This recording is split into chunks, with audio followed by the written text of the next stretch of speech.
This is our Forex Explorer for January 30th, 2014, and these are our currency indexes, which in my opinion is one of the easiest ways of trading. These are the lesser traded pairs: Australian, New Zealand, CAD, and Swiss.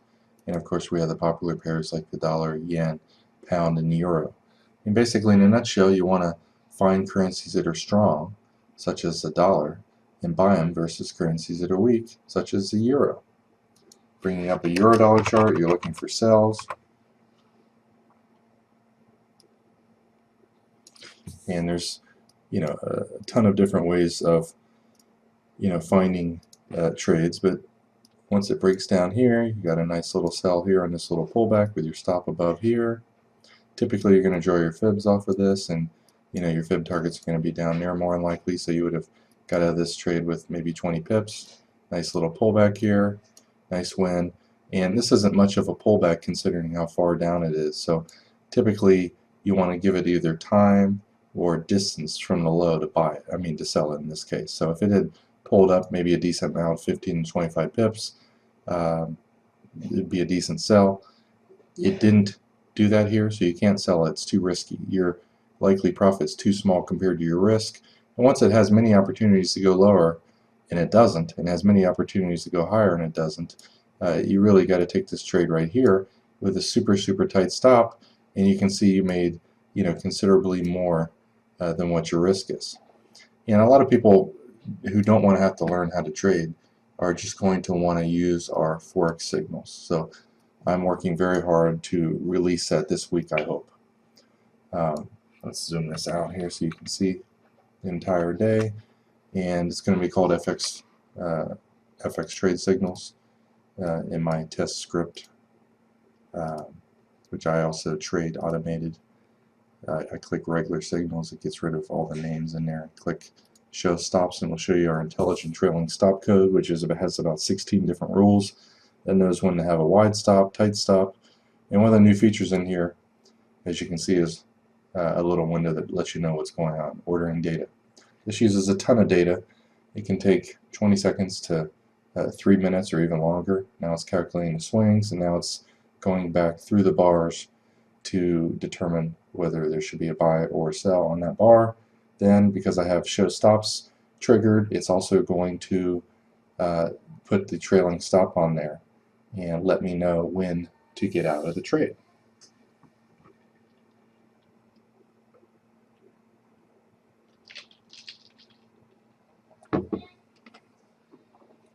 Sometimes if you have enough charts, too many charts up, and CPU gets bogged down, it's going to start updating the percentage, and then it's going to stall. As you can see, not responding. It's doing a ton of work.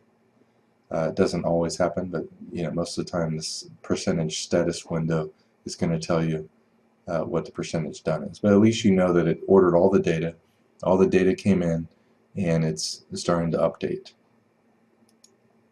So starting the day off, you can see we had a small win, a huge win, small win, huge win, another huge win, small win, huge win, loss, small win, big win, and a medium win.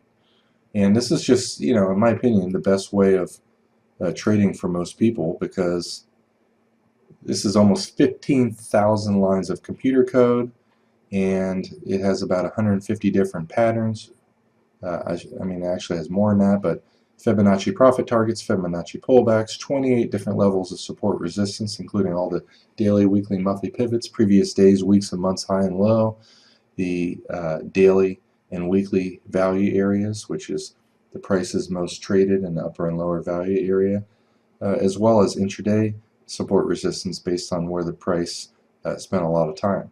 So basically, if you take this trade right here, this was your risk. You got out with pretty much a small loss there. Then you have a nice win here, small win. This is where you got out, right where that closed. Very big win. This one, sometimes you're in a trade and it flips and goes long. So you had a small win, you're immediately long, and then you got out right here, unfortunately. And this is a pretty high probability trade, so I left the code as it is. You can't get rid of 100% of losing trades. And the key is just to make bigger wins and losses. And today was just one of those days where, there were very few losses. I've spent close to 7 months working on automated trading systems, and the Forex signals are an offshoot of that. And you have the option of showing the trailing stops.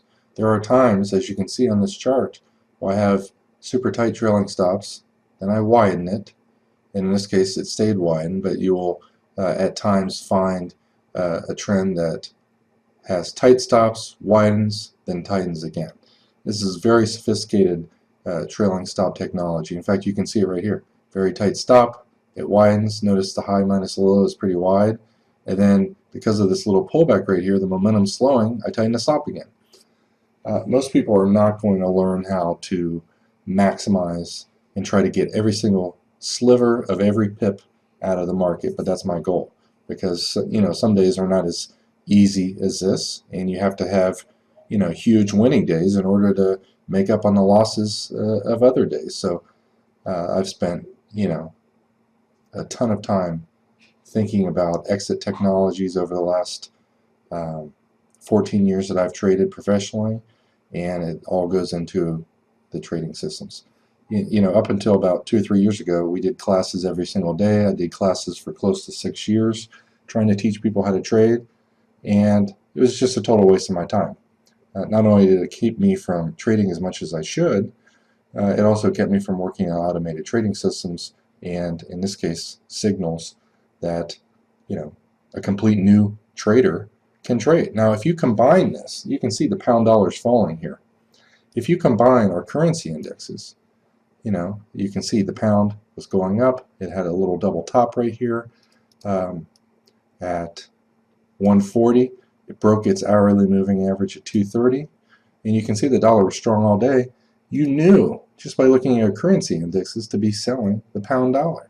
So it doesn't take a rocket scientist to bring up your pound dollar chart and take every sell signal you see. And you might want to wait till it gets down really a considerable amount before you start looking for buys. And when markets are down, statistically too much, they do tend to bounce the other way. So anyway, hopefully you'll be very happy to have signals that this is an outstanding day, but most days there are much more winners than losers, and the intelligent trailing stop code keeps you into the majority of the big swings without getting stopped out with 10 or 15 pips and then missing the next 30 to 50 pips. My trailing stop code is very smart, and it will, if it's in the trade, will keep you into those big wins for 70 to 90% of the move, which is key.